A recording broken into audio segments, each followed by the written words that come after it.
ദിനംപ്രതി ട്രെൻഡിങ് ആയിക്കൊണ്ടിരിക്കുന്ന ഒന്നാണ് വാഹനങ്ങൾ. വാഹനങ്ങൾ ട്രെൻഡിങ് ആവുന്നതിനോടൊപ്പം തന്നെ അത്രത്തോളം അപകട സാഹചര്യങ്ങളുമുണ്ട്. ഹായ്, ഞാൻ ഷഹനാസ്. ഞാനിപ്പോൾ നിൽക്കുന്നത് പാപ്പനംകോട് ശ്രീ ചിത്ര തിരുനാൾ എഞ്ചിനീയറിംഗ് കോളേജിൻ്റെ ഫ്രണ്ടിലാണ്. വാഹനങ്ങളും വാഹന നിയമങ്ങളും ചർച്ചയാകുന്ന ഈ കാലത്ത് ഇവിടെ എത്ര പേർ അതിനോട് യോജിക്കുന്നുണ്ടെന്നും എന്താണ് അവർക്ക് ഇതിനെപ്പറ്റി പറയാനുള്ളതെന്നും നമുക്കൊന്ന് കേട്ടാലോ. നമ്മളൊരു സ്റ്റുഡൻ്റ് എന്ന നിലയിൽ ഓൾറെഡി ഗവൺമെൻറ് ഇവിടെ ഇംപ്ലിമെൻ്റ് ചെയ്ത റൂൾസിൽ എന്തെങ്കിലും മാറ്റം വരുത്തണം, അങ്ങനെ എന്തെങ്കിലും മറ്റൊന്നും തോന്നിയിട്ടില്ല. ഒരേക്കുറിച്ച് ശ്രദ്ധിക്കാനൊക്കെ തുടങ്ങിയാൽ മതി. നമ്മൾ നടക്കുമ്പോ തന്നെ അതുവഴി സ്കൂട്ടറും ഒക്കെ പോകുന്നുണ്ട്. അപ്പം ഫുട്പാത്തിൽ കൂടി അതാണ് മെയിനായിട്ട്. സാർ, ഒരു ആക്സിഡന്റ് ഫ്രീ ക്യാമ്പസിന് വേണ്ടിയിട്ട് സാറിന് കുറച്ച് സജഷൻ തരാൻ പറ്റും? ആക്സിഡന്റ് ഫ്രീ ക്യാമ്പസ് എന്ന് പറഞ്ഞാൽ നമ്മളിപ്പോൾ നമ്മുടെ ക്യാമ്പസിനകത്ത് ഹൈക്കോടതിയുടെ റൂൾ അനുസരിച്ച് സ്റ്റുഡൻസിൻ്റെ വെഹിക്കിൾസ് ഒന്നും പെർമിറ്റ് ചെയ്യുന്നില്ല. അതായത് ക്യാമ്പസിൻ്റെ മെയിൻ ബിൽഡിങ്ങിന് ചുറ്റും ഒന്നും സ്റ്റുഡൻസിൻ്റെ ഒരു വാഹനം നമ്മൾ പെർമിറ്റ് ചെയ്യാറില്ല. ഫാക്കൽറ്റിയുടെ മാത്രമേ ഉള്ളൂ. ഫാക്കൽറ്റിയുടെ നമുക്ക് സ്പീഡ് ലിമിറ്റ് ഉണ്ട്, <20.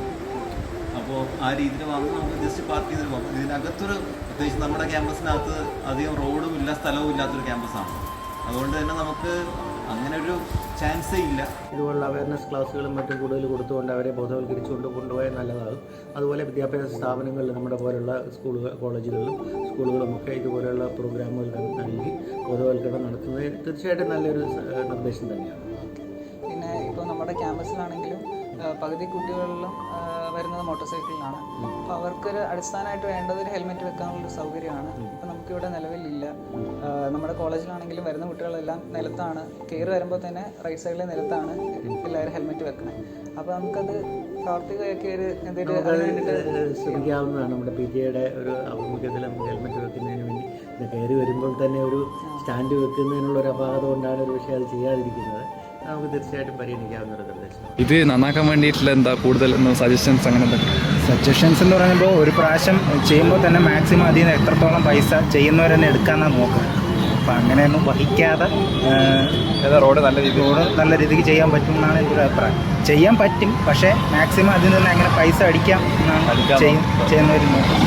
ചേട്ടൻ റൂൾസ് ഒക്കെ പാലിക്കാറുണ്ടോ? പാലിച്ചാണ് പോകുന്നത്, പക്ഷേ സിഗ്നൽ ഇങ്ങനെ ആകുമ്പോൾ നമ്മൾ ഓട്ടോമാറ്റിക്കായിട്ട് അബദ്ധം പറ്റുകയല്ലേ. ഇപ്പോഴത്തെ ഇൻഫ്രാസ്ട്രക്ചറിൻ്റെ കുഴപ്പമൊക്കെ ചേട്ടന് വലിയൊരു ഇതായിട്ട് തോന്നുന്നുണ്ട്. ചില ഏരിയയിലൊക്കെ റോഡിൻ്റെ വികസനം കൂട്ടണം എന്നാണ് മനസ്സിൽ. വീതിയില്ല, വൺ വേ, ചില റോഡൊക്കെ വൺ വേ ആയിരിക്കും. അപ്പോൾ മറ്റേ അവിടെ തന്നെ കണ്ടല്ലോ, മറ്റേ തൊട്ടപ്പുറത്ത് പാപ്പനംകോട് കഴിയുമ്പോൾ അവിടെ നമ്മൾ പൂജപ്പര പോകുന്ന വഴിയുണ്ടല്ലോ, അതൊക്കെ വൺ വേ റോഡാണ്. അതൊക്കെ ചെറുതാണ്, മനസ്സിലായത്. അപ്പോൾ ഒരു വണ്ടി അങ്ങോട്ട് പോയി ഓപ്പോസിറ്റ് വണ്ടി വരെ കൺജസ്റ്റഡ് ആയിരിക്കും. അപ്പോൾ അതൊക്കെയാണ് മെയിനായിട്ട്.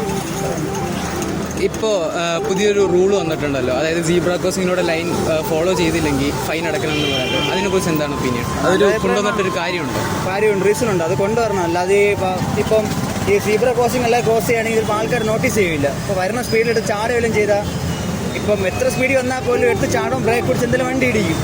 ഇപ്പോൾ സീബ്ര ക്രോസിംഗ് വഴി ആൾക്കാർ ക്രോസ് ചെയ്യുന്നതിന് ഏറ്റവും ബെറ്റർ. അതിലിപ്പം കുറ്റമായിട്ടൊന്നും പറയാനൊന്നുമില്ല. അത് കറക്റ്റ് ഒരു സിറ്റുവേഷൻ തന്നെ പറയേണ്ടിയിരിക്കുന്നു. സീബ്ര ലൈനിൽ കൂടെ ക്രോസ് ചെയ്യും, ആരും സിഗ്നൽ നോക്കാറില്ല.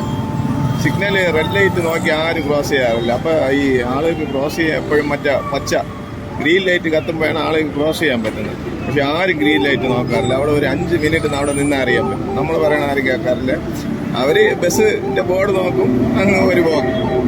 ആരും ഈ ക്രോസിംഗ് ശ്രദ്ധിക്കാറില്ല. അത് അപകടം ഏറ്റവും വലിയ. ഇപ്പോൾ നമ്മൾ കോളേജ് സ്റ്റുഡൻസ് ആയാലും ട്രിപ്പിൾസ് അടിച്ച് പോകുമ്പോഴും അല്ലെങ്കിൽ ഹെൽമെറ്റ് ഒക്കെ കണ്ട് പോകുമ്പോഴും അത്തരത്തിലുള്ള അനുഭവങ്ങൾ ഇപ്പോൾ കൂടി വന്നതാണോ, അതോ ഈ നിയമങ്ങൾ ഇൻട്രൊഡ്യൂസ് ചെയ്തിട്ട് കുറഞ്ഞോ, എന്താണ്? നിയമങ്ങൾ അത് കുറഞ്ഞിട്ടുണ്ട്, ഒരു പരിധിവരെ കുറഞ്ഞിട്ടുണ്ട്. എങ്കിലും മിക്ക കുട്ടികളും വയ്ക്കാറില്ല.